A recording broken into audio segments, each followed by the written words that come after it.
Hello, everybody. Welcome, welcome. One of these days I will get super creative and that won't just be a countdown, but you know what? We have what we have, and that's where we're at. Hi. Welcome everybody. Welcome to another edition of the Unfiltered Tea. Karen Reed trial number 2 edition. Um Let me know as you come on in where you're coming in from, what you're sipping on tonight. Tonight I have a big ass coffee because it is gray up here in Maine. It is rainy. It is dreary. I did a little too much yesterday, and so I am moving slowly. So in order to keep me awake for this entire evening, yeah, I got the coffee. So we had another, when did we meet last? I don't know. 97 years ago is what it feels like, because Friday was a very long day in court. Um, and Jen McCabe was on the stand again and had a significant cross examination, a surprisingly short redirect.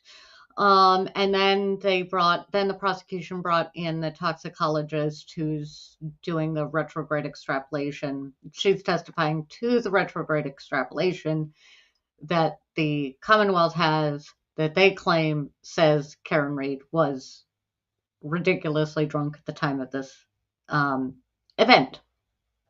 So I have spent a lot of time coming up with timestamps. Honestly, I don't know. I don't know if I have the energy to go through that much of her testimony. So, what tonight might end up being is more of a chit chat, more of just one of our Sunday chit chats, because I have some thoughts. Because you know, they're linked in the description below. The attorneys that I am guaranteed to watch their takes on everything happening in this trial. Depending on the trial, I'll gravitate towards one or the other. For this particular trial, I'm definitely watching all of those plus a few extras. And in the last couple of days, it has come up that I have a theory on Alan Jackson's questioning, day 1 of trial and day 2 and trial number 1, that the attorneys haven't, they don't have this idea, and I get it because they're attorneys. But I have some thoughts. So I'm going to chat about that. I'm going to pull up my soapbox a little bit and chat about that for a while. And we might go through a fair bit of her testimony, and I've got all my timestamps and I've got all my notes. We might just cover the highlights of some of it, because if you want to see the full testimony with commentary, check out the folks linked in the description, because they are amazing, and I honestly total fangirl of a lot of them. They provide, also everybody that I've linked below is an actual attorney. I'm not. I couldn't be a juror in this case because, well, I watched all of trial 1, and going into this case, I've not only watched all of trial 1, I watched all the pre-trial motions. I have watched what I have called the spin-offs, which there have been some extra hearings, the affidavits, stuff like that. So that's where we're at.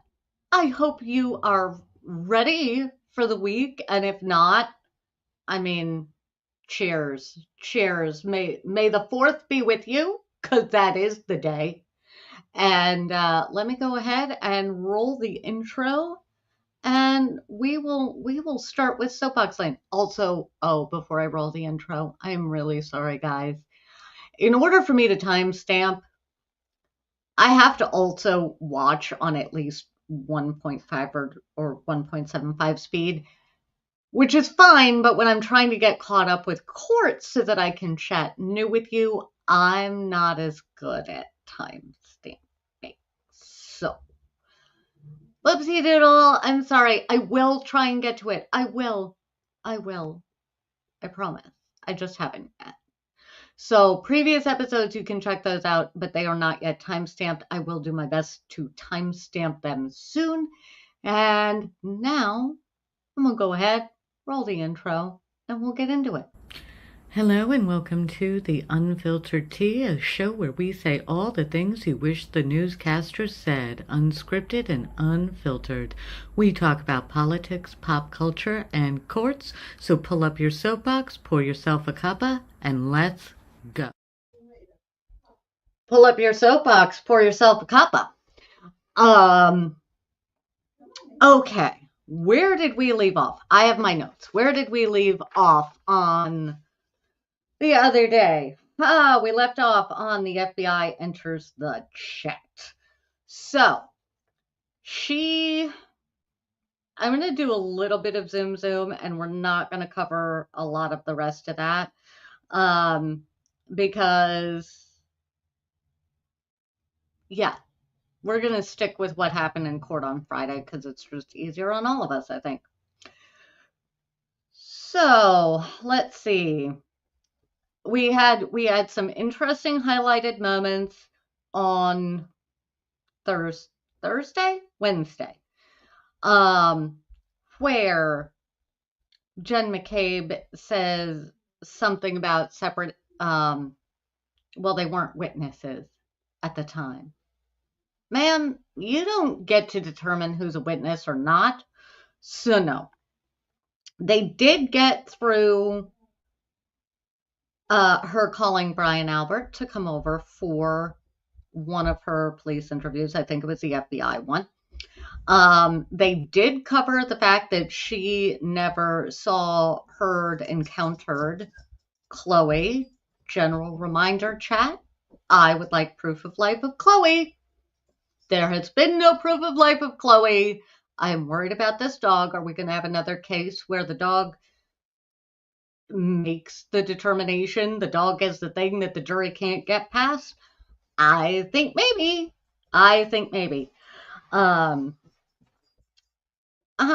Speaking of dogs, Macy heard dog and went, me, Mom? Me? Maeve comes, well, if she goes into our room, life with dogs. This is why it's weird to me, super weird to me, that Chloe has not, nobody mentions Chloe until the defense brings her up. Like, this was your sister-in-law's dog of 7 years and you know nothing about the dog? Come on. Chat. If you know me personally, and you knew our former dog, even if you didn't come over the house much, you had the routine. If you talked with me, it was like, well, if you come over to the house, you have to do this, and this. Why? Because our dog was a little fear aggressive. The old dog. The current dog just thinks everybody is a friend. But her predecessor, like, we had a routine that you had to go through, and if you deviated at all from it, like, we had anybody new in the house greet the dog on a leash for reasons. Nobody has adequately yet explained to me in this trial, in the last trial, in the press, anywhere, exactly where Chloe was and why nobody heard her and why nobody interacted with her that night. It's weird. Yes, reactive dogs do not go unnoticed during unusual events. It is 5 a.m. Or 6 a.m. You have 8 million, I'm exaggerating, cruisers and lights and stuff. I thought, okay, story time. Story time. When this was years ago, and we had a tow truck up here in our driveway. My fault, I fixed it. At midnight, and our old dog, who, yes, barked at anything that went by, but there was a change in the bark. Like, I Had I let our dog out at that moment, the people in our driveway might have been in big, big trouble because dog was scared. He was reactive. He was protecting his household. I cannot get past a couple of things. And I think if anybody on this jury has a dog, they are going to have thoughts on this, because if you've got a dog, it's also weird that we know the dog's name is Chloe. Any place on the internet where I'm hanging out refers to the dog as Chloe. All of the people who, in theory, were Chloe's humans refer to her as it and the dog. Which I have my own issues with. That was a total sidetrack squirrel moment. I'm sorry.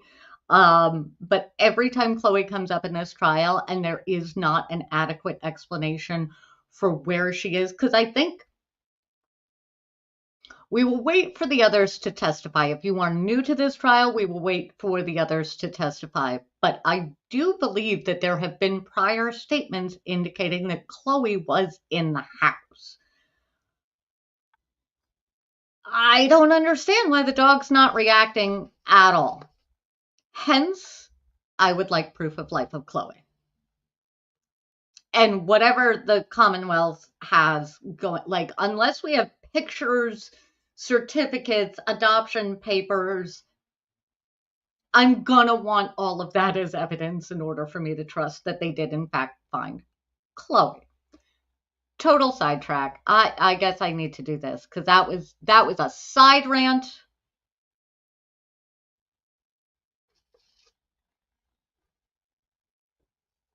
Side rant squirrel moment. All right. Let us go back to, I know, we're deep in spoiler territory. I can't be totally objective. I try to keep them out. And again, if it doesn't come in as evidence, fine. But if you watch pretrial motions, we know that the Commonwealth did claim that they found Chloe, because she may be used as evidence. We don't know yet. We have to wait and see. I still want proof of life of Chloe. And I'll bet you the jury wants proof of life of Chloe too, because as of right now, we've heard about her. But again, Jen McCabe only refers to Chloe as it and the dog.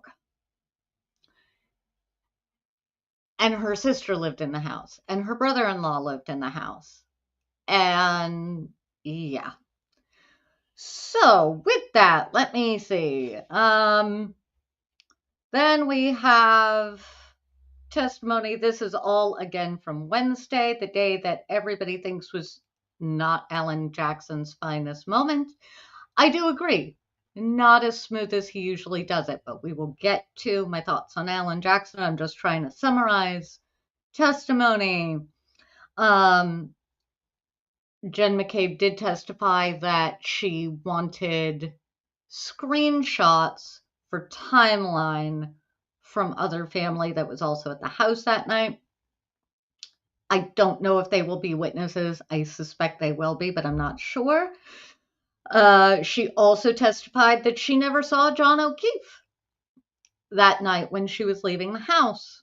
He never came, according to Jen McCabe, he never came in the house, and she never saw him. And Alan Jackson did do a pretty good job of getting her to admit like where she was in being in the passenger side of the car, having to drive right by where he would have been, all of that. They also spent a fair amount of time, the defense did, and Alan Jackson did, nailing down the timeline of 12:45 p.m. Commonwealth says John O'Keefe was hit at 12:45 p.m. So the defense has done an excellent job zeroing in on that time frame and boxing witnesses into that time frame as their testimony comes through. Not in a It's probably a bad way of putting it, but yeah, narrowing it down. Now, before we get to what the attorneys I follow all agree was Alan Jackson's better day, and we watch a little witness testimony of Jen McCabe, I disagree with the attorneys on a point. Everybody I watch said Wednesday was not Alan Jackson's best day. You could hear Alan Jackson didn't think it was his best day either. But having watched all of trial 1 and now trial 2, plus some things in the middle, here's something I have noticed when Jackson goes rounds with Jen McCabe. He will spend 45 minutes, truly 45 minutes, trying to zero in on a particular answer.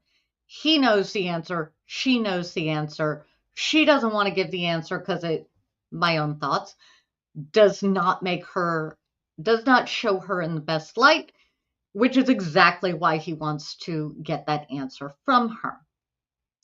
And he will go on so long that I check out, the other attorneys check out, the chats check out, everybody is going, would you get to the point? Why are we doing this? Why are we doing this? Why are we doing this? So everybody's zoned out. Assume, for the sake of argument, jury does the same thing. The FBI admission, the line to the FBI admission came after one of these battles. It took him forever.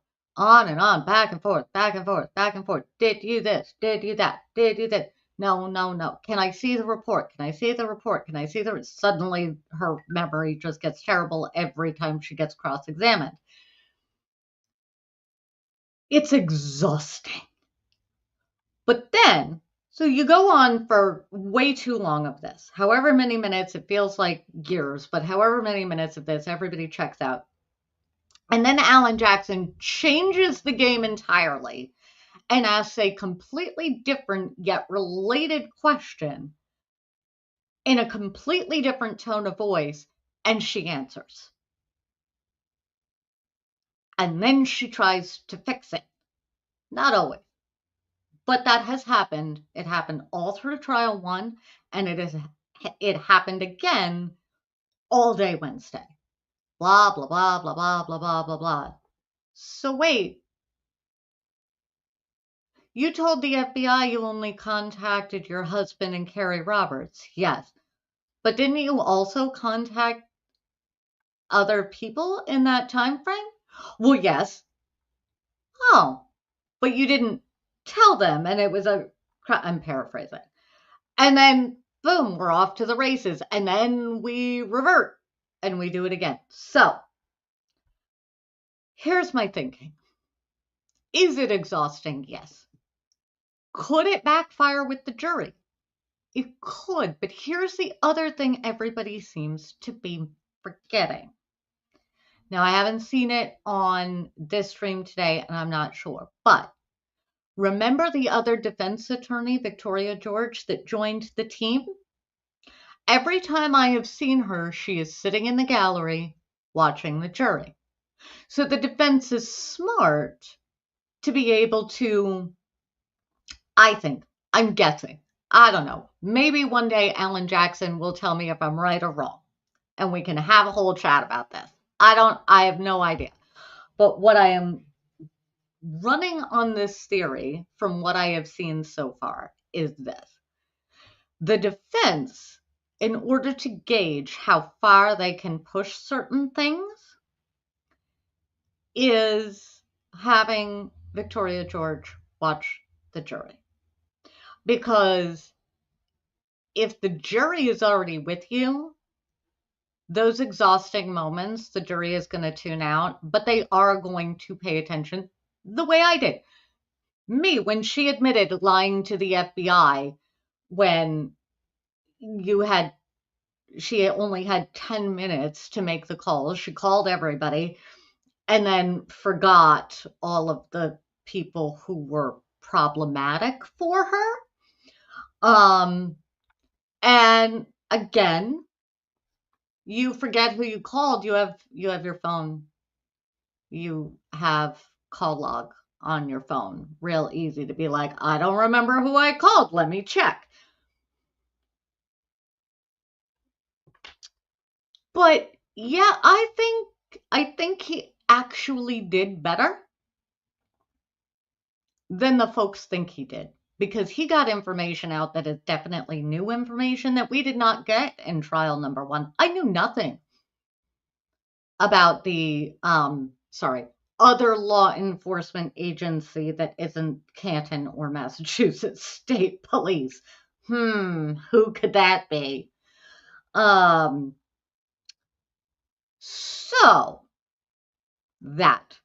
So then Friday, everybody had Thursday to refresh, everybody had Thursday to reset, go about their business, reread some things, and we walk back in on Friday. And I have several timestamps here. It'll take us 4 hours to go through all of it. I will try not to. I am going to set everybody on 1.25 speed. Let's see, captions on, speed, faster. And we are going to take a look at some of this. And I'm going to try and hit just the highlights, and then we will come back for a little chat at the end. But I want to take a look. This is early on in the day. I should share my screen. I should share my screen with you so that you can see it. So you can see what I see. Because we want to see what I see. All right. Where did all my that? Maybe. We'll try that. We'll try that. No, that's too big. Streaming. All right. Let's take a little look at this. All right, Mr. Jackson, whenever you're ready. Thank you, Your Honor. Good morning, Ms. McCabe. Good morning. I'd like to draw your attention back to the time that you were watching the SUV out of the front door, through the front door at 34 Fairview. You have that time in mind? I never watched it, but I went and looked at it. Saw it. Sorry, yes. All right. I just want to clear up one of the time frames that you indicated you last saw that SUV. You saw that SUV for the final time at 12:45 a.m., correct? It was up past the flagpole at that point. Can't be sure of a specific time. You indicated at a prior hearing in June of 2023 that you, in fact, did see it for the last time at 12:45, and you know that because of a text message that you sent at 12:45. Is that right? I did send a text message at 12:45. That is correct. Did you say, quote, and by the way, for court and counsel, this is at 782 lines 24 through 25, going to 783 lines 1 through 13 or so.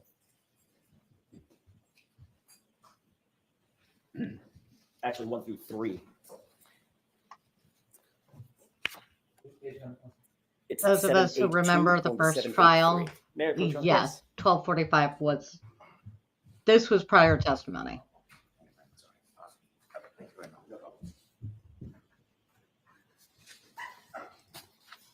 Actually, Ms. McCabe, and for court and counsel, I'm going to back up just a little bit up to line 20. You stated, quote, "So I think my husband and I were talking just like about what they were doing.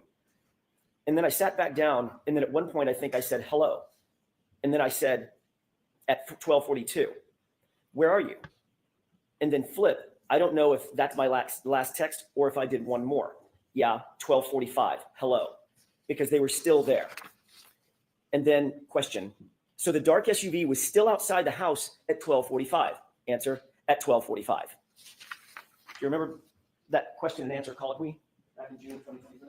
I've been asked a number of questions, specifically those words, no. I do remember testifying. I believe I said, I think in there. I think that, and to be honest, I'm not sure of exactly the times. I didn't pay close attention to when I was texting and when I was sitting. I was going back and forth to the door. But in June of 2023, at a hearing under oath, you did say that it was at 12:45 that you last saw the vehicle. I believe I said, I think.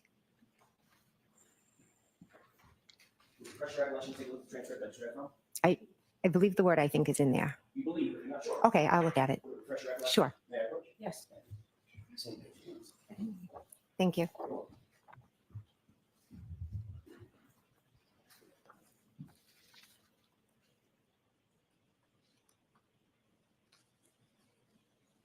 I'm going to skip ahead just a smidgen because, yeah, here it is.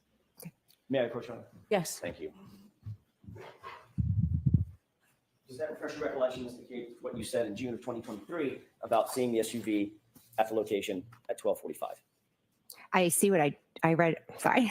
I saw what I just read. I don't remember my exact words of every testimony, but I did just read that. Yes. And in fact, what you said back in June of 2023, quote, I don't know if it's my last text or if I did one more. Yeah, 12:45, hello, because they were still there, period. Correct? That's a part of what I said. And then the question was, so the dark SUV was still outside the house at 12:45, answer at 12:45. And then I said, I think my husband and I. So there's more to that conversation. Okay, what I read you is what the transcript indicates. You said on June 8th, 2023, correct? Can you answer that? Is that correct? That I saw it at that time. Ask the question again. Sure. That what you testified to in June of 2023 was you saw the SUV for the last time at 12:45. That's what you said, at least back then. That's part of what I said. Okay, I have to stop before we skip ahead. Remember Carrie Roberts' testimony? Yes? No? Yes? That's what I said. Maybe it was, I said something along the lines of, we didn't have to look at 4 million reports. We didn't have to backcheck testimony. It reads different. And remember, Carrie Roberts, this trial only, admitted to lying to the grand jury unintentionally, but lying to the grand jury. They got that out of her on cross. And then Jen McCabe comes in with this general demeanor. She is softer. If you watch trial 1, this is not the Jen McCabe you were expecting, for sure. It's softer, but it's different. So now we're going to skip ahead to, because there's a lot of this. Let me see the report. I don't know what I said. Questions are different. So I'm going to skip ahead to one of Jackson's. This is one of those moments. I love it. I think it's fantastic. If the jury isn't with him, they're going to find this rather dickish. No.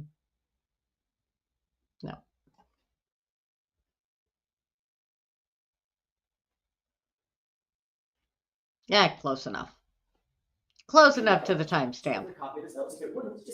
No, it wouldn't.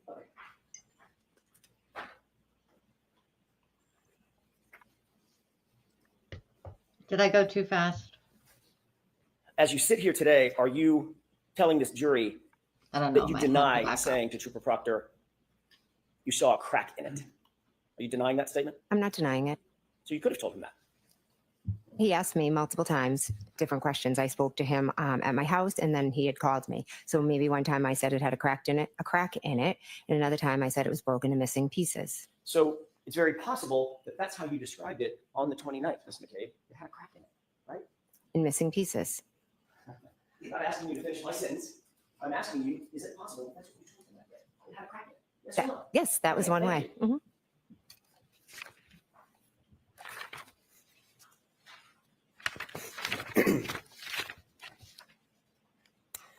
No, hang on. I got to go back and then we'll get there. It looked like, and you did so, correct? Could I see the report? All I'm asking right now, I've got the report. Okay. If you need it, I'll give it to you. I'm asking about your memory, Ms. McCabe. Did you tell him about what the taillight looked like? If he asked me what the taillight looked like, then I would have told him what it looked like. Yes. And what you told Trooper Proctor on that day is that you, quote, saw a crack in it. Is that right?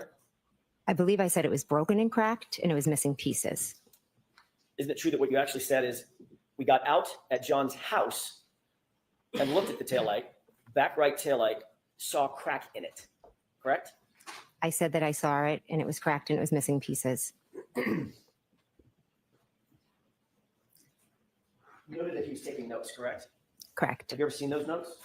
No. Would it refresh your recollection as to what you actually told him in terms of that description to take a look at his notes? So ask it differently. That's the same. Sure. Do you remember exactly the words you used in describing that taillight to Trooper Proctor as you sit here today? Again, the taillight was cracked and missing pieces. Okay. I know that's what you're testifying to today, Mhm. Ms. McCabe. We're all aware of that. You've said it 4 or 5 times now. What I'm asking you is, what did you tell Trooper Proctor on January 29th? That's my question. Do you remember the exact words you used to him on the 29th? I believe I said it was cracked and missing pieces. Do you know that, or are you guessing? I'm not guessing. Okay. Do you remember that specifically? I remember describing it as cracked and missing pieces. Do you remember saying it had a crack, or she saw a crack in it? I do not remember saying that, no. Would it refresh your recollection to look at a copy of his notes? Those are his notes. Ms. McCabe, we can do this all day. Would it refresh your recollection to look at a copy of his notes? If it wouldn't, just tell us. No, it wouldn't. They've at this point they've been going back and forth for almost an hour in the same manner. So I get it, Miss McCabe, we can do this all day. If you do not give it an answer, I will show you your answer. And then it is so different from Carrie Roberts' testimony. All right. Now, let me zoom to my next timestamp, which is a big piece of information that I wonder, for me, this is a big deal in testimony. I don't know if the jury will see it the same. I don't know. It's a big deal to me in this testimony. In the days following January 29th, in the events of January 29th, 2022, were you and your family coordinating your versions of the events that occurred on that morning? No. Were you and your family coordinating some sort of damage control in terms of the language that your family would use to the public, to the press, to law enforcement? No. Did you and your family use a group chat? You and part of your family use a group chat to text each other to coordinate your communications with either the press or the public or law enforcement or family or friends? I have multiple group chats with family and friends. You had a very specific group chat that included yourself, Nicole, your sister, Mhm. Brian Albert, and Matt McCabe, correct? Yes, I did. Your Honor, if I may. Nicole and Brian Albert are the owners of, or were the owners of 34 Fairview at this time. I have a 2-page document that I'd like to have marked. Asked to approach. Thank you. Did you show Mr. Brennan? Mr. Brennan, I failed to show you. That's okay. Thank you. I'm going to skip That 2-page ahead. document. This is a, looks like a group chat with me and my sister, Nicole. Oh, no, just actually conversations with just myself and my sister, Nicole. May I approach? Yes. Oh, sure.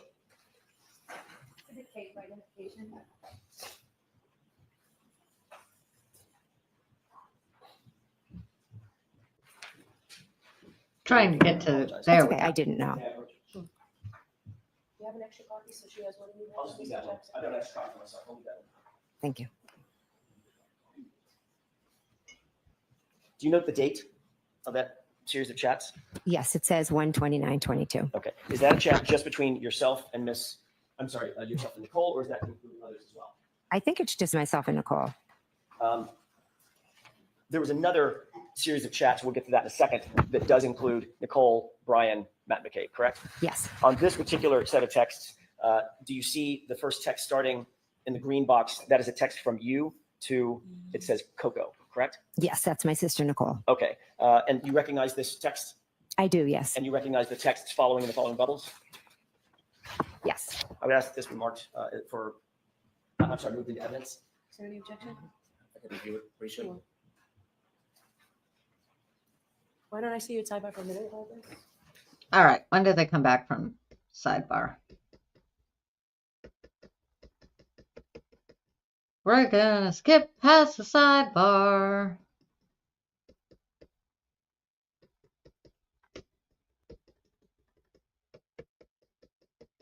Come on, almost there. There we go.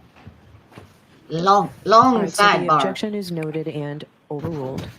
So, Mr. Jackson, you can put that K for identification is now an exhibit. May I approach? Yes.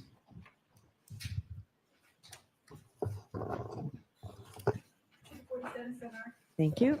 Thank you, Your Honor. Before All I right, proceed, so, jurors, before you consider any electronic communications in your deliberations, and you heard Trooper Garino read a lot of text messages the other day. I didn't interrupt him. I probably should have. But before Yeah, you you should consider have. any electronic communications in your deliberations, you must first find that it is more likely true than not that the person who either authored or created or transmitted the communication was in fact the person alleged. So here we have communications between, allegedly between Ms. McCabe and her sister. Before you can consider them, you must find that it's more likely than not that they were the people who sent and received those. If you do not find it's more likely true than It's one of the reasons why they're going to have her say, is this you? Did you send this? Blah, blah, blah, because it can take it from screenshots and allegedly to she's the author. not that the person alleged communication and I'm may going to not skip past this. be Jackson, yes.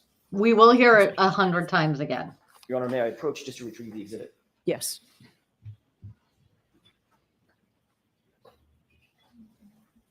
Thank you. You're welcome. Yeah, I was just going to say, could you please enlarge that? Any way to make that bigger? We'll take one bubble at a time. Ms. Thank you. McCabe, do you need lights on or are you okay? Oh, I'm okay. All right. Thank you. Ms. McCabe, does this appear to be a representative copy of what you're looking at? It's just been marked for evidence. Yes, it does. Starting at that top text, which is the green bubble here, can you see at the very top where it says from, there's a redaction? Yes. The last four digits of that phone number, do you recognize that? Yes. Is that your phone number? Yes. Do you see just beneath it, it says to, and there's a line that says Coco? Yes. Is that your sister? Yes, it That's is. Nicole. Yes. And if you look down on the bottom right corner of this exhibit, do you see a time and date stamp? Yes, I do. What is that time and date? It's 1:29:22 at 7:54. Is that 7:54 p.m.? Yes. Okay. Can you read for the jurors what you texted to your sister at 7:54? Sure. Carrie talked to the cops and kept it simple. Who's Carrie? Carrie Roberts. And this is a text that you sent about Miss Roberts's interview with the police. Yes, it is. If Mr. Woke, can we pull up the next text, please? Do you see the response in the blue bubble? Yes, I do. Who's responding to whom? I'm responding to my sister, Nicole. Can you please tell us the time? And we know it's the same date. What Yes. time is that? She does That get would that be wrong. It gets fixed. 7:50. I'm sorry, 7:56 or 58. Sorry, I'm not sure if that's an 8 or 6.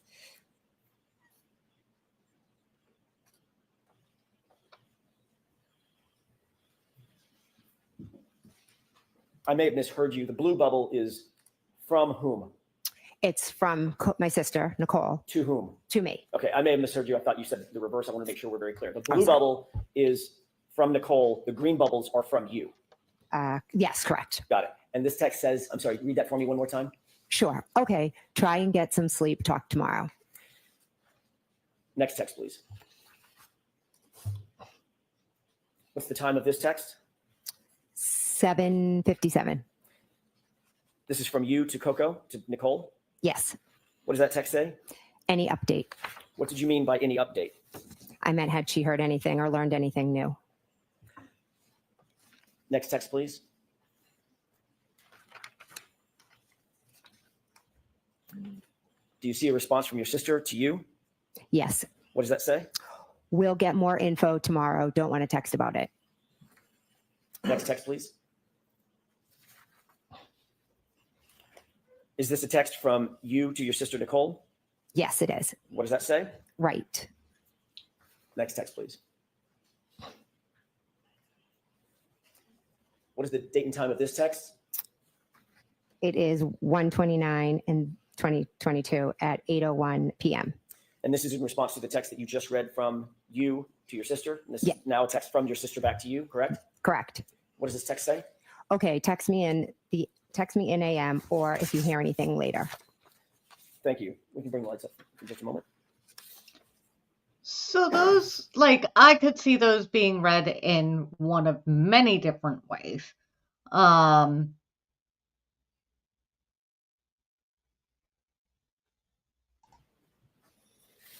One of the texts, the sister to you, will get more That was info, me. TOMM, correct? Yes. Don't want to text about it, correct? Yes. TOMM means tomorrow. Yes. This was January 29th, 2022, correct? Yes. Tomorrow would have been January 30th, Yes. 2022. Is that right? Yes. I'm going to skip ahead to what I think are the next set of text messages, because this is confirming and then reading and lots of reading about them. Documents. Yes. Does this appear to be a group chat between and among yourself, Nicole Albert, Chris Albert, and Matt McCabe? I don't believe Chris Albert's on that. I'm sorry, my mistake. Brian Albert. Yeah, Brian, Okay, sorry. So the four of you? Yes. Okay, and does this appear to be a group chat that was engaged between and among y'all on February 1st, starting, I'm going to try to bookend it, starting Okay. at about noon, ending at about 5 or 5:30 that evening. I didn't look, but I'll take your word for it. Yeah. And then the last one, same date, around 5:30. Yes. Approach? Yes. How does this be marked? I know Alan Jackson gets quiet because he Same moves. objection, Mr. Brown? Please. Yes, that can continue. 48. There is not to be used for the truth. Text down. There we Started go. the second Now we're text back to down. the next text. Ms. Will, can you make that a little bigger? I apologize. Thank you. Do you recognize what's depicted both on the screen and in your hand? Yes. Does it appear to be the same thing? Yes. Okay. Taking a look at that first text, who is that from and who is it to? Okay. All right. It's from Brian Albert, and it's to myself, my sister Nicole, and Matt McCabe, my And- husband. And if you could orient us, please, and I won't do this with every single text, but orient us for the first text. What date and time is this text? This is February 1st at 12:50. So this is about 3 days after the event in question. Yes. 12:50 noon, Noon. Yes. just before 1 p.m. Yes. What does that text say? Julie said Channel 4 is in D&E. And that's from whom? Brian. So Brian Albert explain what that text means. So Brian Albert is telling us that Julie told him Channel 4 is in D&E. Who's Julie? I'm sorry, Julie Albert. Thank you. Let's go to the next text.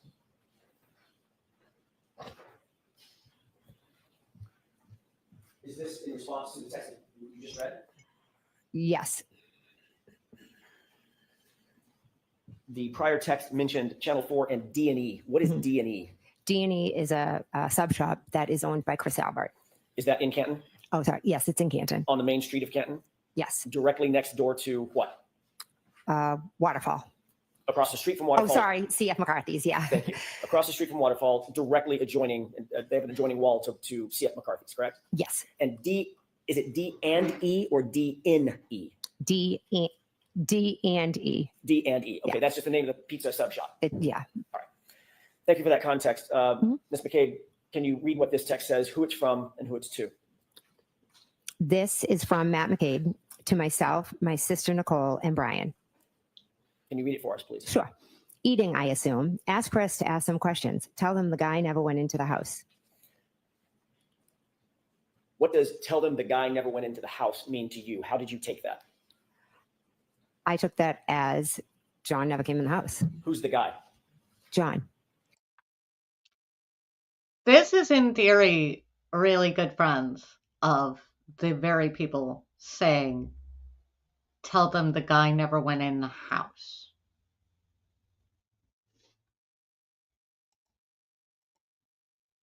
Uh-huh. Now, question chat. You're the jury. You've zoned out during all of their bickering and fighting. Are you paying attention to this? Because the first time I heard it, I went, I'm sorry, what? And it doesn't get any better. The more times I hear this, it does not get any better. Tell them the guy never went in the house. I'm going to let them keep going while I find my next timestamp. Because there's a little bit more. John O'Keefe. Yes. And the beginning of that sentence is tell them that the guy never came in the house, correct? Yep. Yes. And the sentence before that is ask Chris to ask some questions, correct? Yes. So this is Matt McCabe directing that Chris ask questions of Channel 4, correct? I wouldn't say directing. whatever word you want to use. He was No, I'm saying that Matt, suggesting. I think we're all looking to find out what happened. So Matt was like, ask some questions. What do they know? And also indicating that Chris should tell them the guy never came in the house, right? John never came in the house, correct? Okay. Next text, please.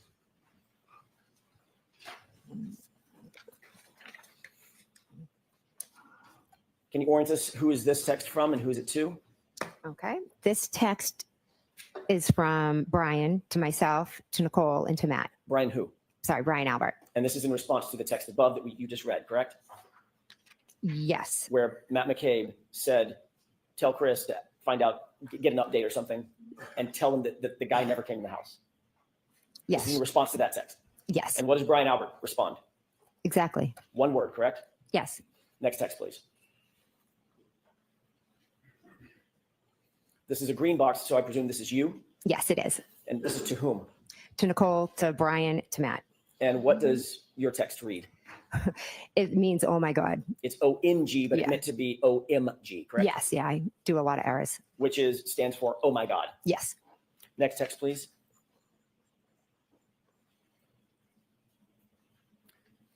Who is this from and who is it to? So this is from my sister Nicole to myself, to Brian, and to Matt. And what does that text read? It says, I assume it's just to eat, but Brian, if she is there, ask her what the deal is. Next text, please.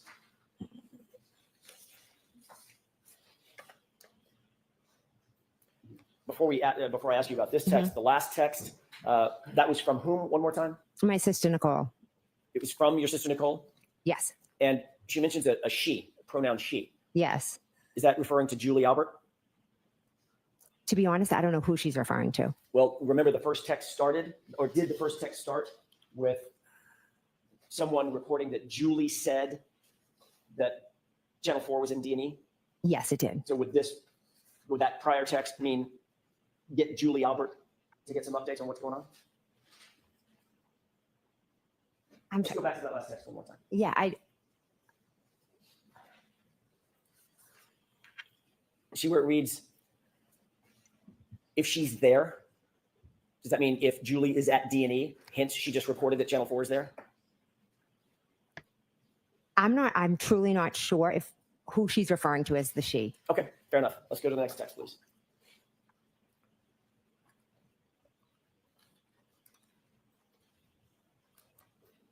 Mr. Wilk, I think you missed one. The one above it.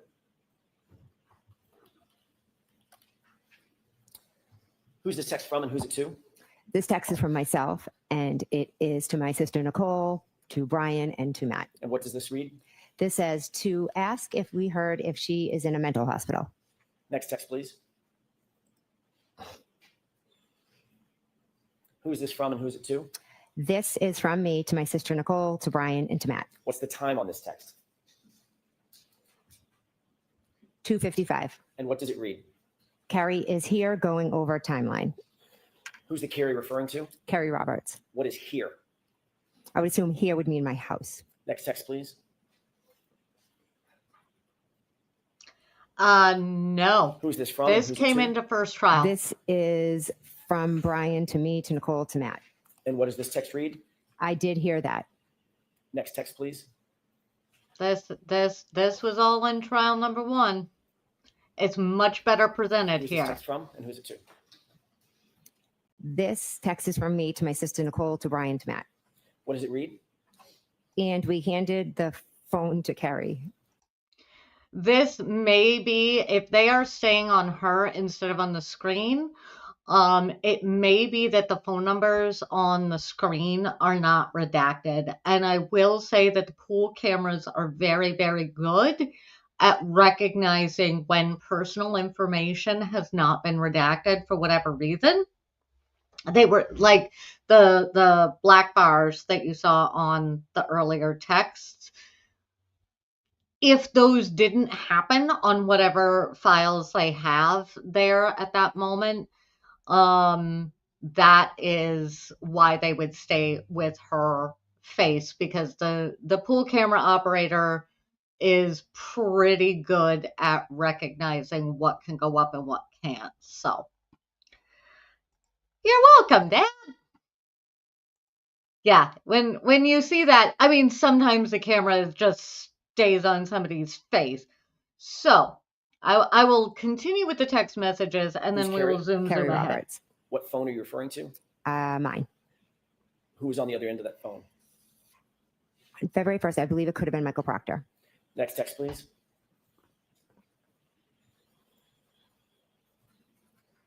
Who is this from and who is it to? This is from me to Nicole, to Brian, to Matt. What does it read? She is telling him everything. Everything is in all caps with an exclamation point, correct? Yes, it is. What's the timestamp on this, Ms. McCabe? 2:55. Who's the him that you're referring to in this text? I believe it was Michael Proctor. Next text, please.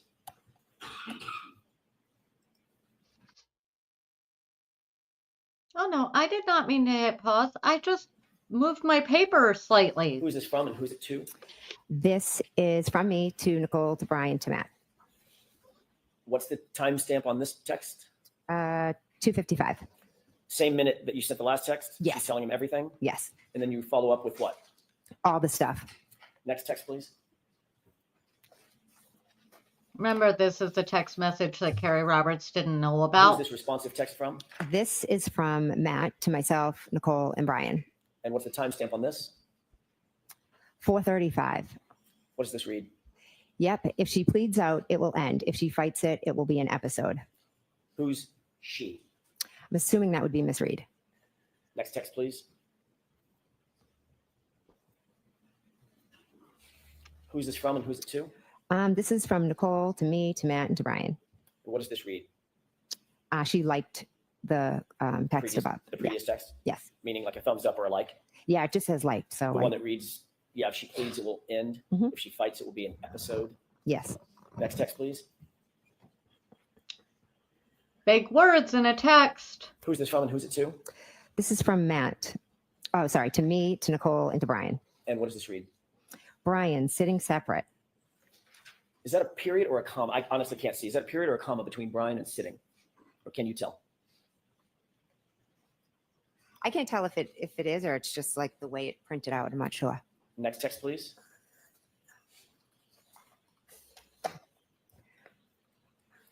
Who's this from and who's it to? Brian, to me, Nicole, and Matt. What's the timestamp on this? That is 4:55. And what does that text read? Okay. And the next text. This is another green bubble. Who's this from and who's it to?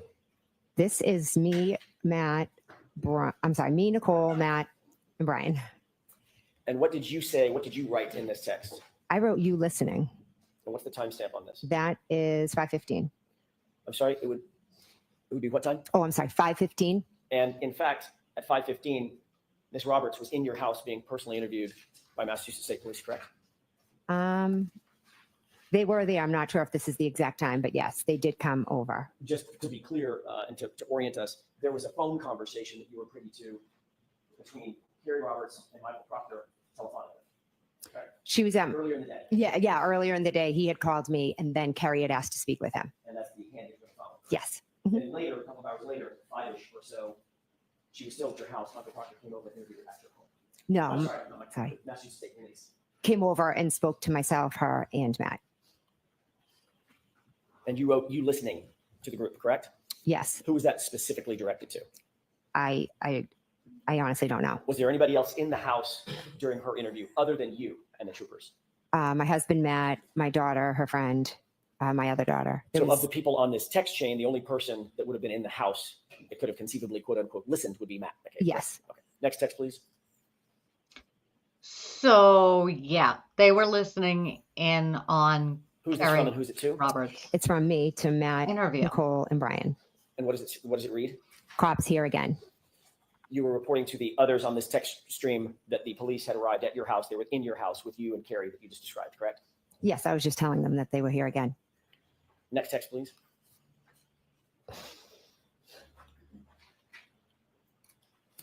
Who's this from and who's it to? This is from my sister. Nicole, to myself, Brian, and Matt. And Nicole says, call us after. And what time was this? This was 5:23.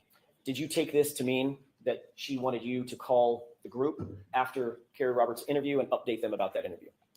I took it as that she just wanted, to call and see what the cops said and if there was any update, any information. Next text, please.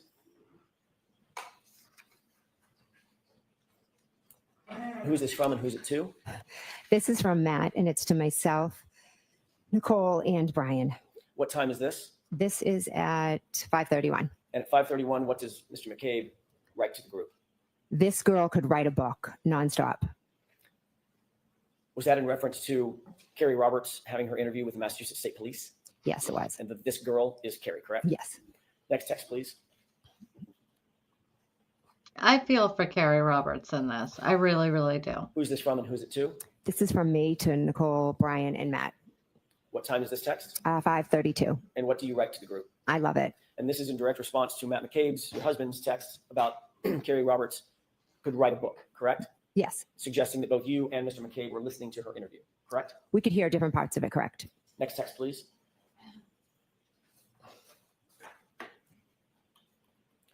And who's this from and who's it to? This is from me to Nicole, to Brian, to Matt. What did you write? I wrote, she is telling them everything. Similar to the text that we earlier saw that was in all caps when you indicated she's telling them everything, correct? Yes. On the phone. That was in reference to what she was saying on the phone. Yes. This is in reference to the live interview, correct? Yes. Also indicating that you were listening to and were privy to the content of her conversation with the police. I could hear bits and pieces of it, yes. Enough to say that she's telling them everything. When I used the word everything, I meant it in not only was she telling them what had happened, but she was also telling them opinions and different things. Okay, so you could hear it that much. I could hear her saying some opinions. Okay, next text, please.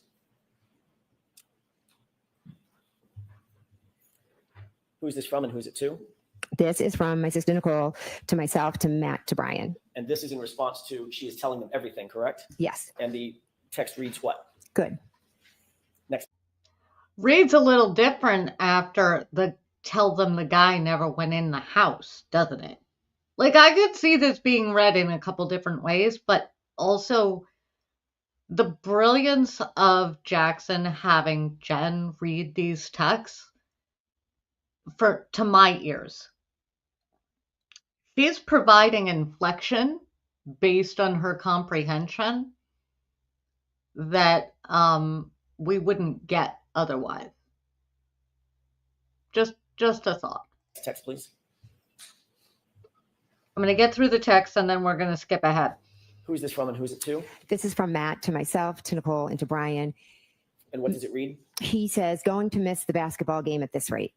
You mean Matt says? Oh, sorry. Matt says, going to miss the basketball game at this rate. Indicating that he was still in the house and still privy to the conversation between Carrie Roberts and the Massachusetts State Police. He was waiting for them to talk, but Carrie kept talking, as he said, she could write a book. So he felt he was going to miss the game because she just kept talking. Next text, please.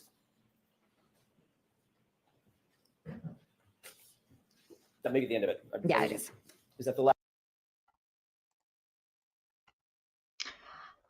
Dad says, am I missing something or hasn't the point been more than made how this testimony refutes what she said earlier about not coordinating with the others? This is the game. This is why I think Jackson does this well. He gets her boxed in. He gets her saying, no, we haven't done this. No, we haven't done this. No, we haven't done this. And then all of a sudden we have this series of text messages saying actually she did hear what was going on. They were communicating with each other. And also they were smart enough to say, I don't want to text about this, and not smart enough to keep it entirely out of text. I mean,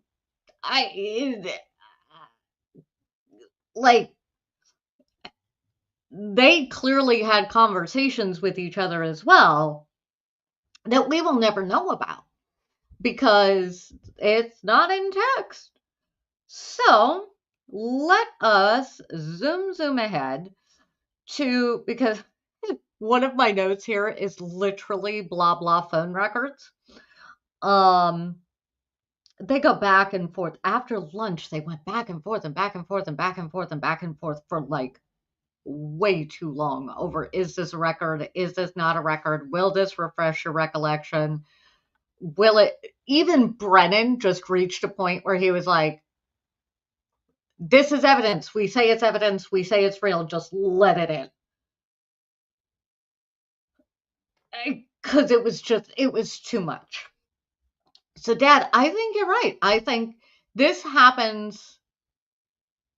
So, in day one in direct, she contradicted herself a few times. The first time go round and cross, she contradicted herself a few times. And then we're here and she continues to contradict herself or other things where she will say, no, I absolutely didn't do that. And 10 minutes later will say, yeah, that's my text message. So it's a little confusing. All right, let me get to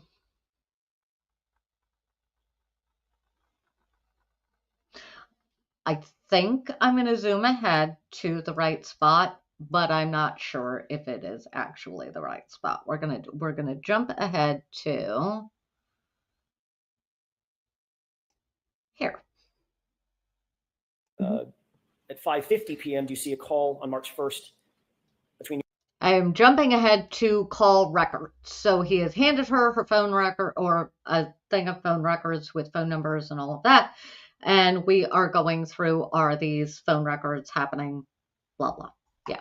You and Michael Proctor lasting about 12 minutes. Yes. And then finally on March 29th, 2022, do you see a call at about 3:27 p.m. lasting about 4 minutes? I'm sorry, what was the date? March 29th. Oh, okay, yes. Okay. And that's about a 4-minute call at 3:27 in the afternoon. Yes. Okay. And you had, in fact, and that's all I have on those records. Thank you for that, Ms. McCabe.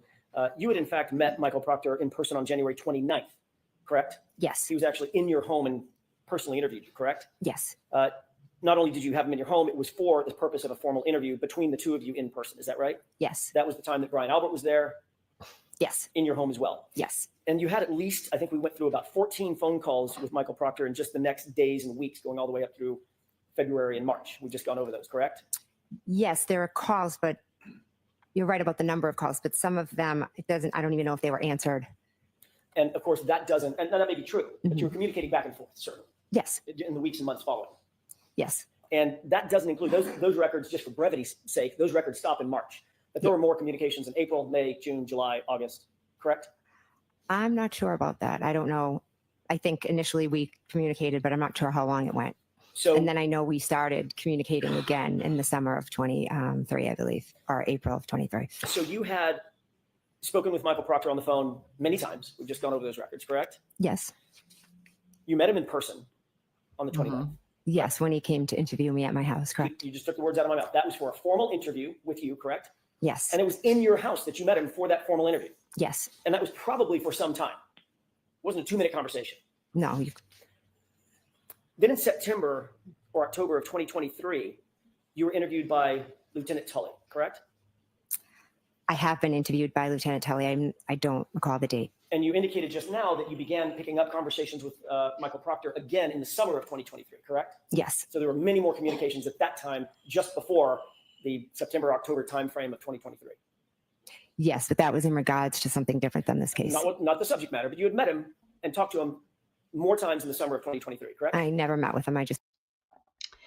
When she says that was in regards to something else, she is doing very well staying within her parameters. But if you watch trial 1 or you've seen the other side quests with this case, I believe that is her trying to break down the door, because there are certain witnesses that would very much like to get in front of this jury, alleged witness intimidation. There are claims. They have put those out there. They are not allowed to bring it up under any circumstances unless a question opens the door. Jackson did a masterful job of reining her in on this one, because a lot of the attorneys that I watch miss this. I picked up that she was doing it 3 or 4 times. Hey, can you ask me about this? Hey, can you ask me about this? And he just lets it lie. lets it lie. So I'm going to skip past this. I might,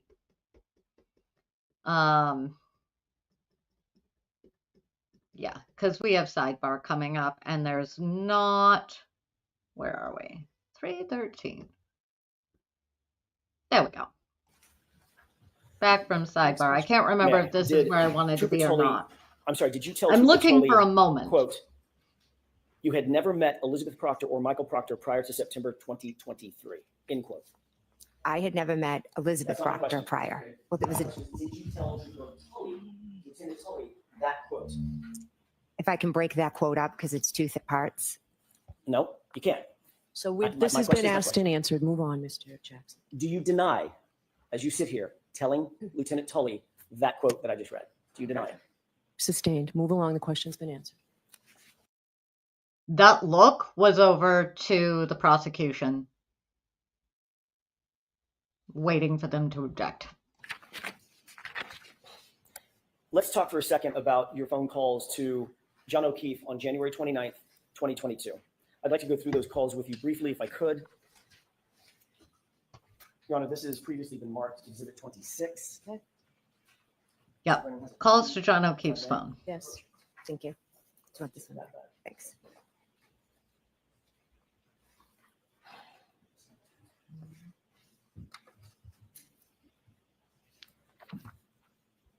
You've indicated on direct examination and earlier on cross-examination that you had multiple phone calls to Mr. O'Keefe in the early morning hours of January 29th, 2022, correct? Correct.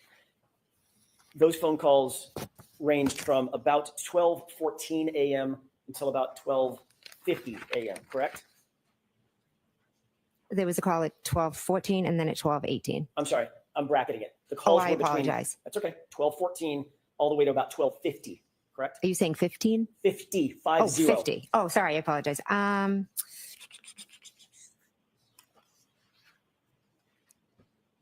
Yes. You called John O'Keefe at 12:14 and 31 seconds, lasting about 49 seconds, and that call was answered, correct? Yes. And you see that reflected in Exhibit 26, is that right? Yes.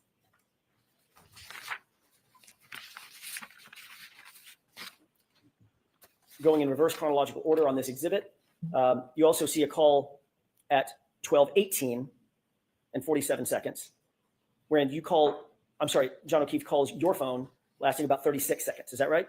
Yes. You know that that call was answered, even though it says, it says unknown in the document, correct? It does say unknown. Yes. 1, 2, 3, 4, fifth column over. That's where it says unknown. Yes. But it also indicates that that call lasted 36 seconds, so you know it was answered. I don't know from this record it was answered, but I know from my memory that I spoke to him a second time. Yes. You also If there is a call record for 36 seconds, you know what?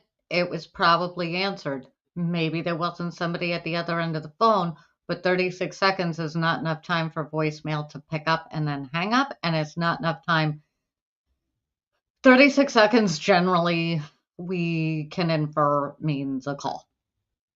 also made a call, moving out to the page before this, starting at the bottom of the page, at 12:29 and 44 seconds. There was a call. I want to John get through O'Keefe's the phone, calls on here. lasting 7 seconds, correct? That's what it says. And the record indicates that it was an answered phone call, correct? According to the record, it was answered, but I never spoke to him. You deny speaking to John O'Keefe at 12:29 and 44 seconds.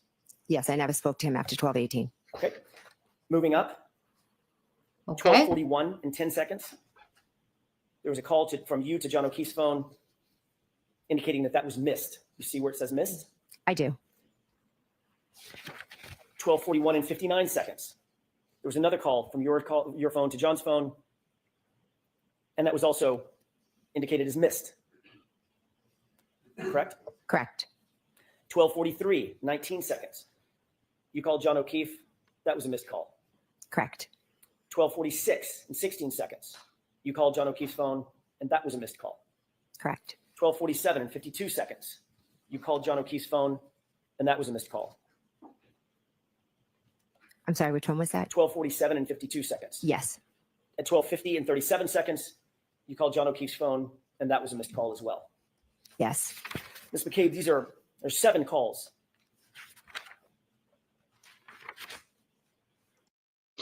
What do you do when you have a phone and you can't find it? Do you call it? Do you call it a lot? Trying to hear the ring? It's all I can think of. Every time I hear this testimony, that is a lot of missed calls. And there's no indication of voicemails. I'ma let him finish because this is just part 1 of that. Right? Right? And then you look at your call log and there's like a million missed calls and you're like, huh. And that were missed. Is that right? According to this record, yes, there were calls that missed. comports with your memory, correct? You indicated that you called him multiple times that morning and there were missed calls, right? I called him, but I also think that some of the calls I might have done inadvertently. Well, we're going to get to that in a second. My question is, that comports with your memory that there were several calls, according to the records, there were several calls made to John O'Keefe's phone, including 2 calls that you say you spoke to him, 12:14 and 12:18. I spoke to him at 12:14 and 12:18, yes. But you indicate every single call after that was missed, and you deny making those calls. I'm not denying it. I just don't remember. You've previously given explanation for what those calls were, these 7 calls that were missed between about 12:29 and about 12:50. That's 19 minutes. You'll agree, correct? Yes. If you divide 19 by 7, that's about every 2.5 minutes or 2.7 minutes, your phone is calling John O'Keefe's phone, correct? Correct. You previously explained what you attribute to those phone calls. Is that right? Yes. What's your explanation? I think I was going back and forth to the door. I was texting him. I think I put my phone in my pocket. I think I inadvertently maybe have called him. What did you call it at the last hearing? I believe I called it a butt dial. And it's not just one butt dial. And butt dials have entered the chat. For those of you, like my parents, who have only been in touch with this trial through me up until this point, fun fact, spoiler alert, this is the first of many. Now, will they start calling them inadvertent? I don't know. I personally find it very hard to believe that in that span of time, I mean, butt dials happen, but you know what? I have an iPhone. I had an iPhone the same year that she had an iPhone. When I didn't have an iPhone, when there was other things going on, right? When there was back in the days of buttons on phones instead of the touch screen, I butt dialed a lot. Since we've added biometrics and a whole wealth of other things, you know what I haven't done? A lot of butt dials. Do they happen? Yes. But you know what you also get when that is literally a butt dial? Usually if it goes to voicemail, you hear, right? You hear pocket sounds. Because when it's a pocket dial, you do hear pocket sounds. Am I saying butt dials don't exist? No, I'm not saying that. I'm saying I find it real hard to believe that she did that many butt dials with her phone in her pocket. And then while she was driving home, no butt dials. It is something that if I were on the jury, I would have written it down in trial 1 or now. So now, he goes on to go through a whole list of things about how do you open your phone and blah, blah, blah, blah, blah. Because he's right. In order to be able to do this, you have to actually have your phone recognize you and get into your phone and then go through all of that. All right, let us skip ahead to the question we all want to know from Jen McCabe. Why did nobody go in to 34 Fairview when you know the people, you know your brother-in-law, you know your sister? Why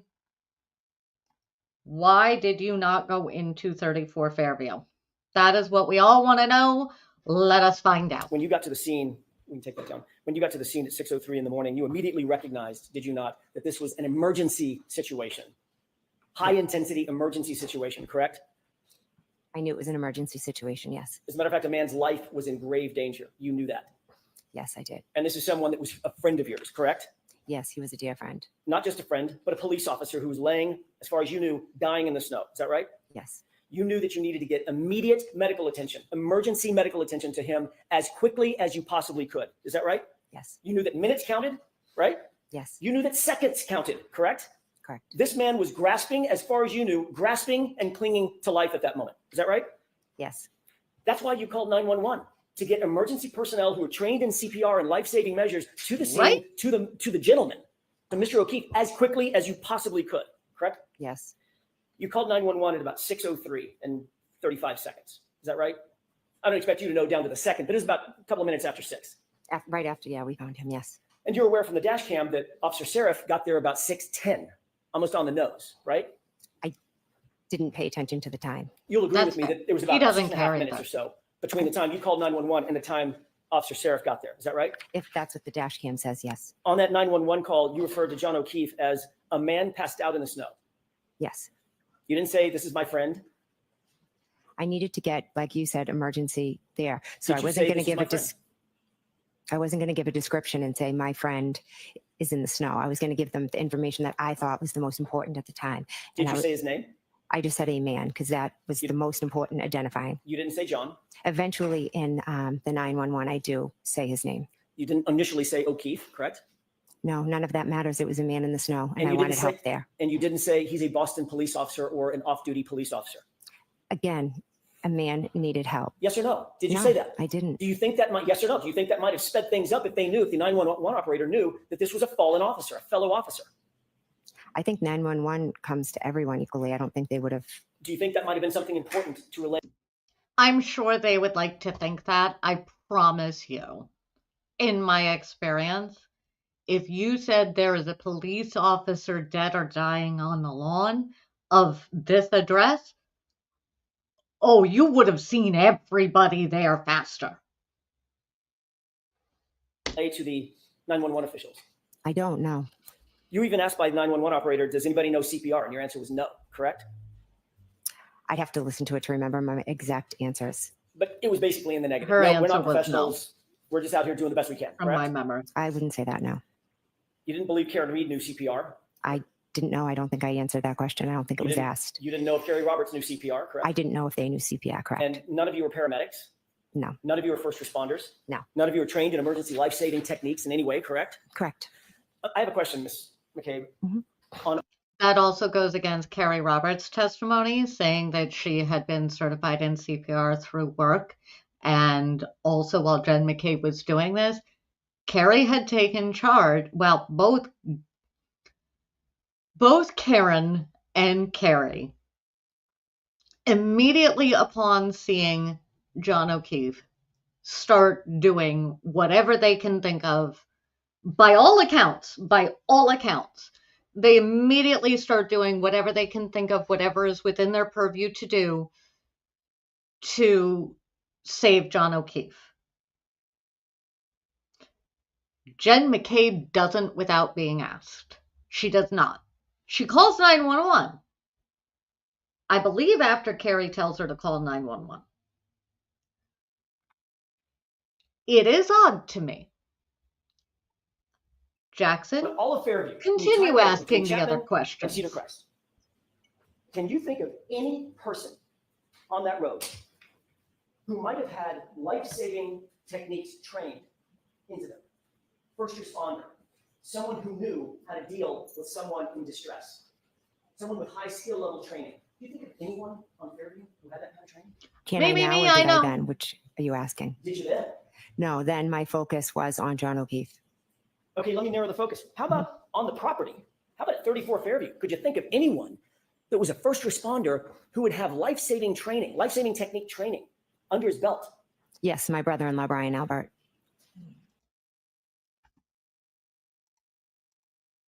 Remember the story that I told everybody that I told you guys on Wednesday about when my friend's husband made a big boom and severely injured himself?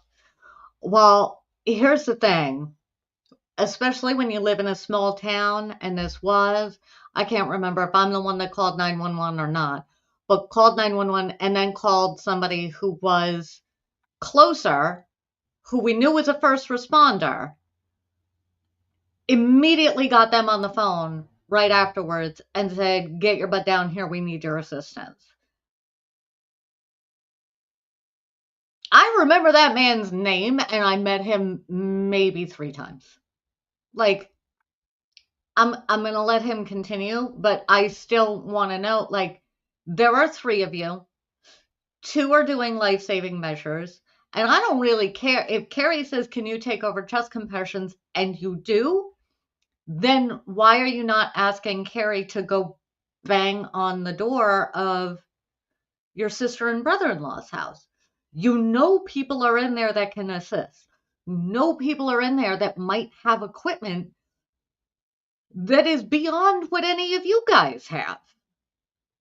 I know, Jackson does it in a better way, but I had to take a minute to go through that because, like, this is not for me a situation that I have no experience with.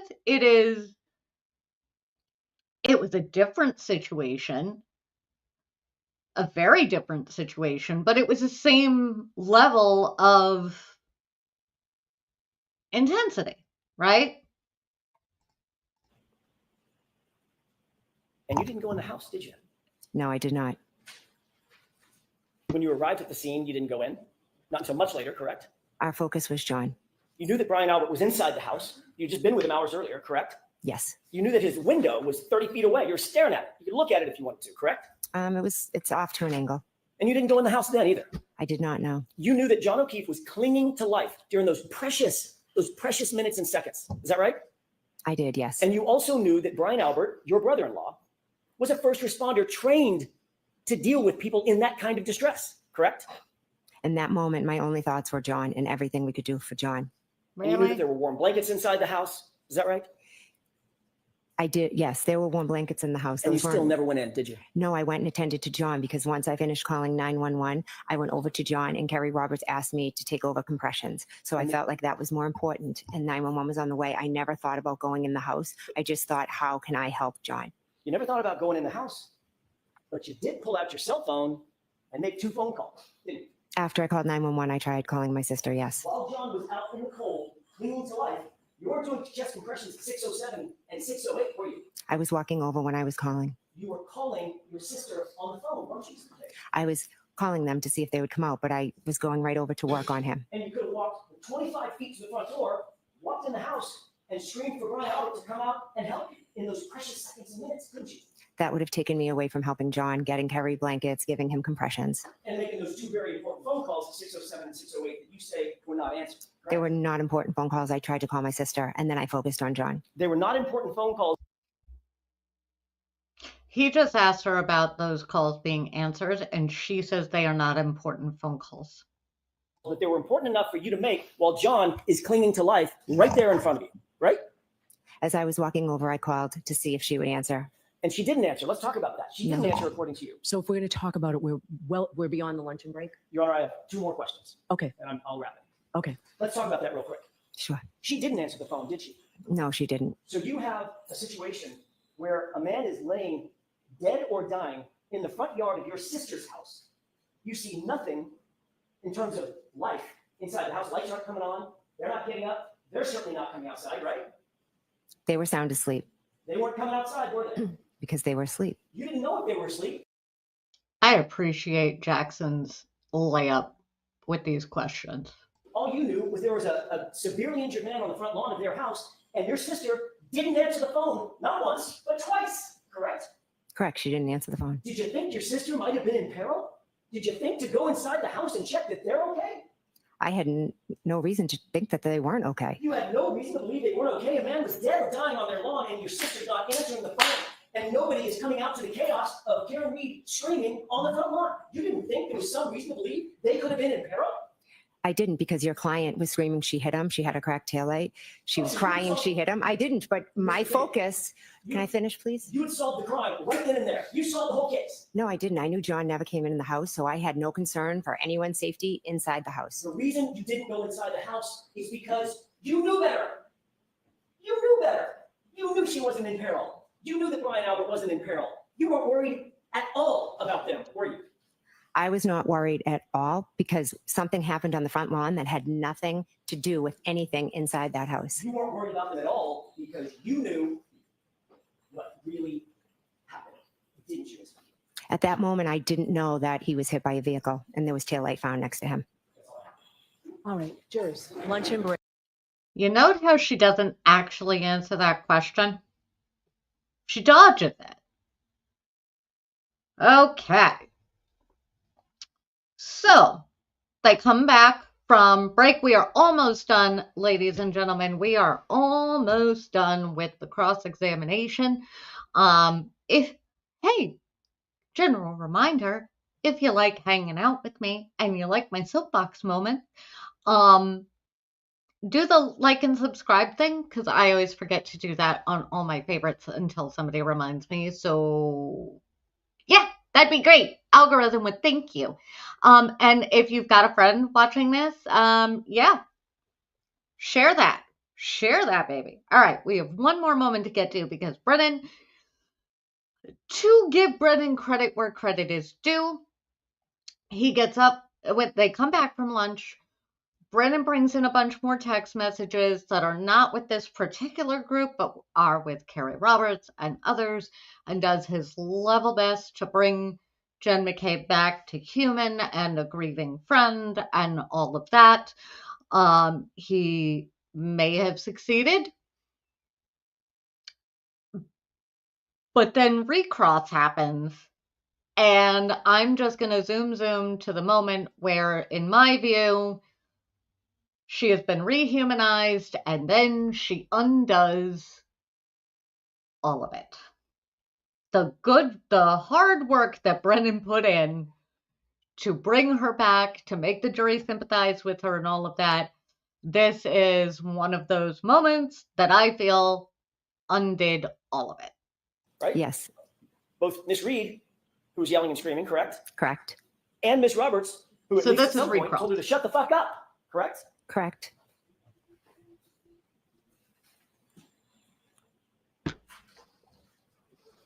You were asked about the stop at 34 Fairview on the way to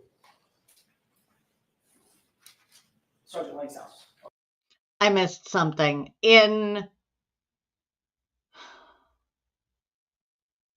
one of the bits that I zoomed past, she did go over a map that indicates that her and Carrie Roberts, I believe, actually did stop for about 4 or 5 minutes at 34 Fairview. That evidence did not come in trial number 1. It's her location data, with Jen McCabe's location data, which did not come into trial number 1. That is new evidence. That's what he's referring to. I was, yes. He showed you a couple of pages of your transcript from that question and answer, correct? I believe he showed me a page, yes. And you noted that this was a question and answer from a hearing last year in this courtroom.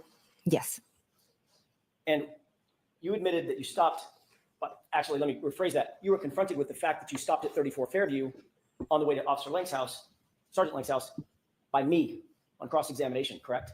Yes, you asked me. Oh, never mind. I forgot that part. I forgot that from You also trial indicated 1. that you have never refused to speak to the police, any law enforcement officer in this case, correct? I've spoken when but asked to, yes. But in point of fact, when you were approached by the 2 law enforcement agents who were not connected to Massachusetts State Police or to Canton PD, you suspended that interview and refused to answer further questions, correct? I welcomed them in my house, sat with them, and then I stopped. And then I met with them a few times after, and I answered all their questions that they asked. I helped clear up some misconceptions that they had been told. And as you know, I know they're no longer investigating. So I think I helped them well. And you're obviously well aware that in that first interview, you stopped the interview cold and refused to answer further questions, correct? I said, I'm going to stop and I'm going to seek some counsel. Yes. General reminder, you are within your rights to STFU and just talk to an attorney. Her word choice is interesting. Seek some counsel. I'm not sure meant an attorney. I think she said the word attorney, but I'm not sure that's what she meant. The text messages. You just read a series of text messages that Mr. Brennan actually read for you and you agreed with, correct? Correct. Were any of the text messages that you just read in the group chat that I showed you in cross-examination? I don't believe so. I don't believe so. And that group chat included you, Brian Albert, Nicole Albert, Matt McCabe, correct? Correct. And that was a private chat among the four of you. Is that right? That's just a chat with them. Yes. You read some text messages to and from Carrie Roberts, correct? Yes. You had just met Carrie Roberts. Isn't that right? Yes. She's not a McCabe. Is that right? Correct. She's not an Albert, correct? Correct. You even read some text messages with your minor children, correct? Just now? Yeah. I don't believe any with my children. Mr. Brennan asked you about a couple of text messages, at least one text message with your children, didn't he? No, he didn't. Objection. She can answer that question. Is that what happened? Did I misunderstand? No, I honestly didn't read anything from my children. I think one, I said a friend, another time I didn't know who it was, but I do know my children's phone numbers, and no, it was Okay. none of my kids. Obviously, the kids are not on that group chat, that private group chat that we went over, correct? Oh, yes, correct. They're not. Well, let's talk about those unidentified numbers. You said this is a number I don't recognize, and Mr. Brennan read to you a text to that person, correct? Yes, Whoever that is, that person's not a McCabe, correct? they're not. Correct. And that person's not an Albert. They could be. Again, it could have been Crystal, but Julie, I don't. One of the numbers I didn't recognize because I have everybody in my phone with a name, so I don't I mean, that's recognize any fair. number. And that person certainly was not in that group chat with you, Brian Albert, Nicole Albert, Matt McCabe, correct? Correct. And then there was a friend. You said this is a friend, and I don't need you to identify the friend. But whoever this unidentified friend is, that friend is not a McCabe and is not an Albert, correct? Correct. And that friend was also not in that group chat that we went over in cross-examination. Is that right? Correct. These are all people outside of that group, among whom you engaged in the chat that we saw, correct? Correct. And that includes Carrie Roberts. She was not included in that group chat where you talked about the case and talked about what she was and wasn't doing. That group as law chat was enforcement, just right? folks in the house Correct. It was that just my night. sister, my brother-in-law, and husband. Yeah, just let me run. Okay.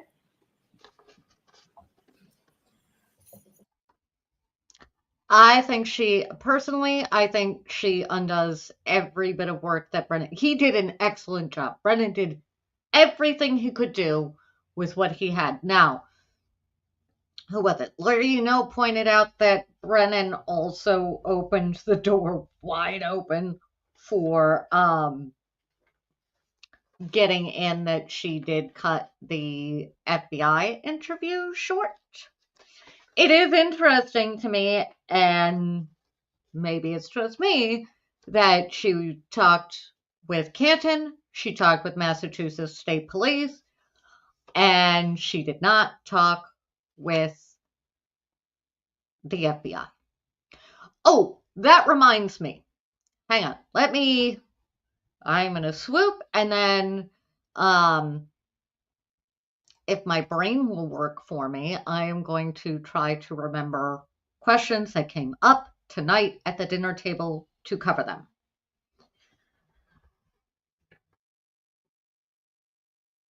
Okay. I think it was Mom that asked me earlier tonight why they can't reference the FBI. As I understand it, lawyers, please feel free to correct me. As I understand it, it is because under normal circumstances, it would unfairly prejudice the defendant. Our judicial system, despite what some folks in, certain very large white buildings might think, our judicial system assumes innocence at every turn, which means if something will favor one side or the other, the defense gets the win on that one pretty much every time, because the Commonwealth, the state, whatever you call it, has to bring the evidence. They have to prove it beyond a reasonable doubt. The 12 Angry Men thing, right? So, however, this case happens to be all upside down world.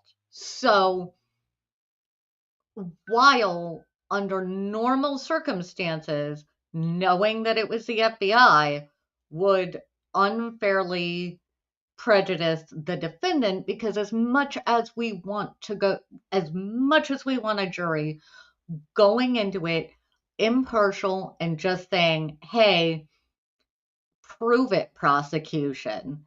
Unfortunately, and we saw this with juror interviews at the end of trial 1. Unfortunately, jurors are also human like the rest of us, which means even though we intellectually want to presume innocence, in reality, the assumption is if not guilty, why sitting in guilty person chair? Right? So while we want to presume innocence, oh so very often, we don't. And we have to get past that. So that was one of the things that came up. This trial is honestly so upside down. So many of the things that normally are overly prejudicial to the defendant in this particular case are actually more than helpful to the defendant. Trying not to give away spoilers, but there are things the medical examiner, right? Let us use an example with the medical examiner. Most of the time, if you're watching court, you will see that the medical examiner gets called. They give reasons for why the decedent is deceased, all of that. Most of the time, the actual official reason, like the official cause of death, is redacted because oftentimes it is overly prejudicial to the defendant. The reason for that is because the medical terminology and the legal terminology often differ. In this case, in pretrial motions, so yes, spoiler alert, in pretrial motions, they went round and round because the Commonwealth wanted the reason for death redacted because it was prejudicial to the Commonwealth's theory of the case. Whereas the defense was like, no. Bust that wide open. We want to see it because it helps the defendant. So that was Jen McCabe's testimony. I have to say, in my thoughts, having watched trial number 1, for all of Lally's faults, for me, he made the story that the Commonwealth was trying to set up. Brennan tells a better story. He is much more linear in his opening statements and stuff like that. This order of witnesses has me so confused because it's not following a timeline. Like we had the EMTs, and then we had Carrie Roberts, and then we had Ian Whiffen, and then we had Jen McCabe, but we haven't had any of the police officers yet. Not a single police officer that was on scene. I don't think they're going to help the case much, personally, but not a one of them. It's weird. And I have no idea who's going to be in court tomorrow. Not a clue. We will see. I will be watching court. You know where I'll be watching. I have linked all of their channels down below. I don't know. On the one hand, I thought this could have been a game changer with her new demeanor. No shade to Brennan on that. He did. Oh, however, fun local note. Okay. Local things that I talk about in my house, and I have not said, I think, on stream. If I have, I'm sorry, repeats. There's a moment in either redirect or the initial direct where Brennan brings Jen McCabe like back into the question. He doesn't let her go off the rails. And I think at one point, both Alan Jackson and Brennan objected to her answer. It was kind of a wild moment. But we've seen that we just ended on one of the monologues that she tends to go off on. Brennan didn't let that happen in a lot of his direct. Lally let it happen a whole lot more.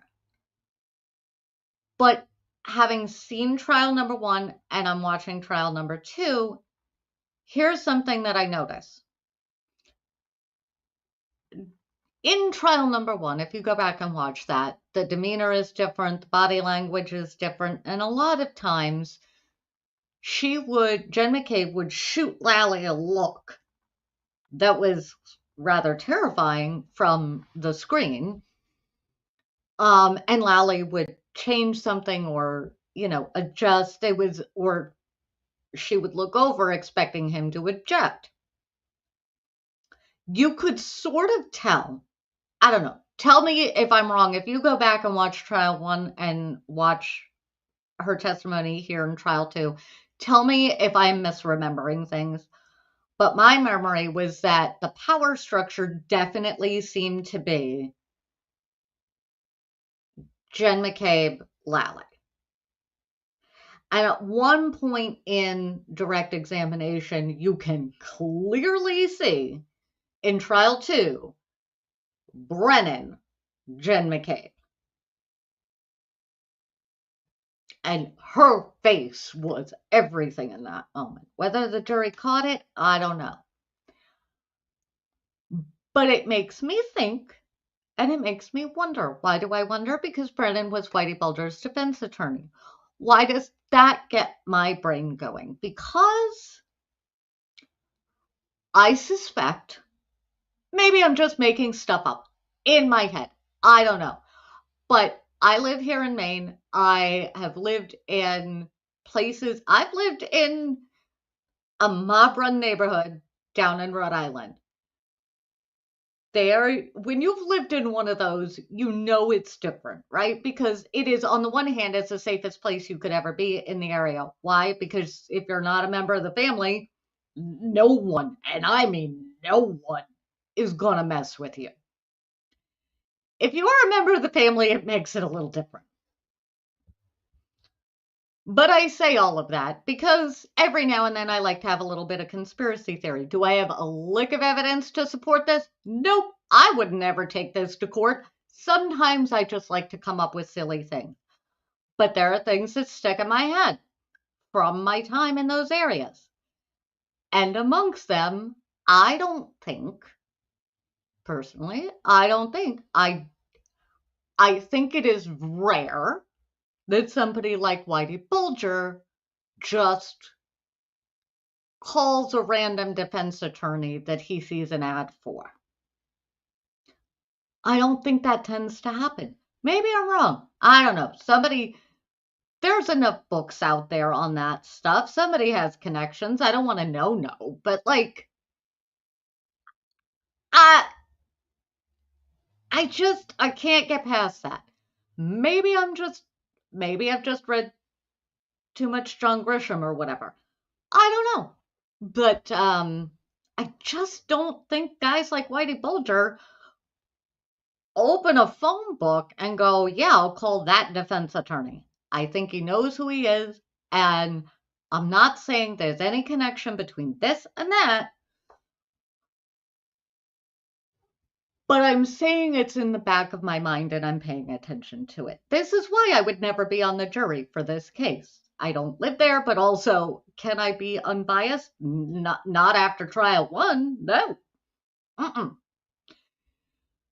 So, do you have any fun theories on this whole thing? I'm sure. Again, do I have any evidence for this? No. But does it make it a whole lot easier for me to jump to conspiracy? Yeah. Well, also because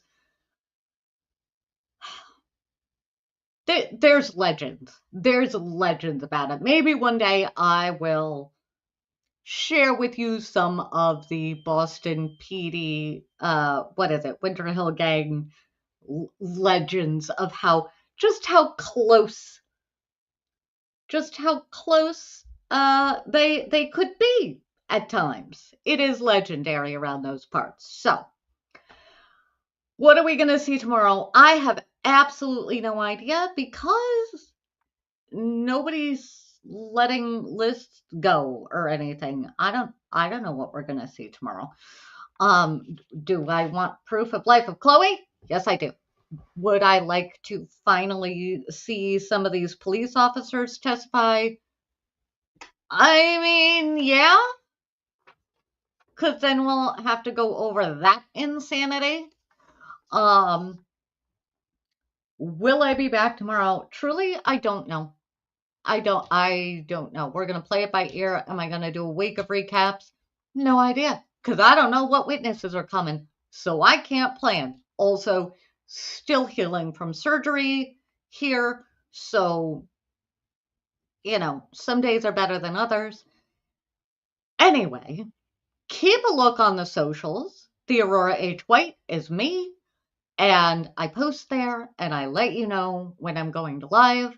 I try to give you a solid, 4 hours.